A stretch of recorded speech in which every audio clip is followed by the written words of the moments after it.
नमस्कार मित्रांनो, मी महाराष्ट्राचा छोटा पुढारी घनश्याम दरोडे आपलं सर्वांचं छोटा पुढारी बिग बॉस फेम या युट्यूब चॅनलमध्ये मनापासून सहर्ष स्वागत करतो। मित्रांनो, अथर्वे सुदामी नाव सांगितल्यावरती काही तुम्हाला ओळख सांगायची गरजच नाही। कधी पुणेरी भाषेत टोमणं हाणणारे रील, तर कधी सामाजिक विषयावरती बोलून लोकांना जागृत करण्याचं काम या अथर्वे सुदामी करतात। मनसेचे राज ठाकरे साहेब यांच्याबरोबरही त्यांची चांगली मैत्री आहे। बरोबर कधी राजकीय नेत्यांवरती चांगल्या पद्धतीचं भाष्य करून, चांगल्या पद्धतीचा रील करून समाजाची कान उघडणी करत असतात असे अथर्वे सुदामी पुण्याचे। काल त्यांनी एक गणपतीची रील केली, त्याच्यावरती बरेच जणांनी ट्रोलिंग केले, कमेंट चालू केले, त्या दादाला माफी मागावं लागली। कसं आहे मित्रांनो, मी एक तुम्हाला सांगतो, ज्याला कोणाला ट्रोलिंग करायचं आहे त्यांनी आधी एका व्यक्तीचा अभ्यास केला पाहिजे। हा माणूस किती संघर्षातून पुढे आलाय। बरं, मी ती रील बघितली, स्वतः मीडियावरती व्हायरल होते। मला वाटत नाही त्या रील मध्ये काही चुकीचं असेल किंवा नसेल, पण मला एक सांगायची, जर तुम्ही सर्व तज्ञांनी बघितले तर ठीक आहे ना, त्या दादानी माफी मागितली, विषय संपलाय ना। विषय जो माफ मागतो म्हणजे माफी मागतो त्याला विषय सोडून दिला पाहिजे ना, तोच विषय लावून नाही धरला पाहिजे।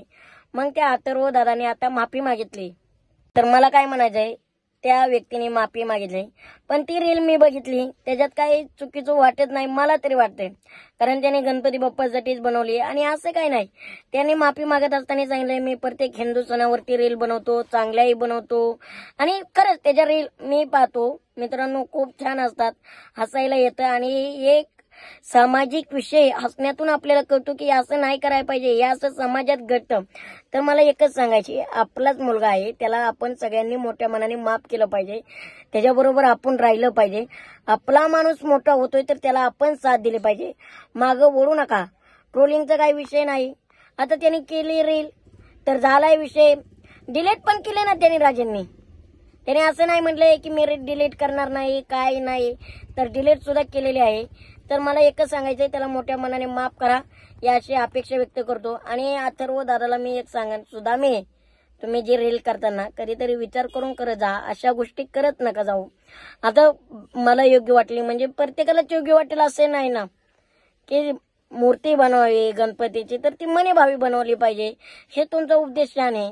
मध्ये ते कोण आले, काय आले, तर मोठ्या लोकांना, बरेच जणांना खटकलं असेल, ठीक आहे, स्वाभाविक आहे, त्याचा इतिहास माहित नसेल तर अशा रील चित्रीकरण करू नये, चुकीच्या गोष्टी आहेत। पण अथर्व दादा काही करत असताना तू मोठ्या मनाने माफी मागितली, हेच आमच्यासाठी खूप आहे। आणि सगळ्यात महत्वाचं, आपली माणसं आहेत, त्यांना पुढे जाऊ द्या, साथ द्या, सपोर्ट करा, त्यांना मागे वळू नका। त्यांनी काही असं वेगळं काही केलेलं नाही। रील स्टार उघडे नागडे कसे करतात बघितलं ना, तर तो आपला सामाजिक संदेश देण्याचा प्रयत्न केलेला आहे, तर जीव द्या, त्याला मोठ्यापणाने माफ करा अशी मी अपेक्षा व्यक्त करतोय। आणि अथर्व दादा, इथून पुढे अशा चुका करत नको जाऊ, हेच तुला मला सांगायचंय। आणि आता इथून पुढे सावध राहा, गणपती बाप्पा येत आहेत, गणपती बाप्पाच्या आशीर्वादाने सगळं चांगलं होईल आणि ते निर्माण होईल असं वागू नका। जय हिंद, जय महाराष्ट्र।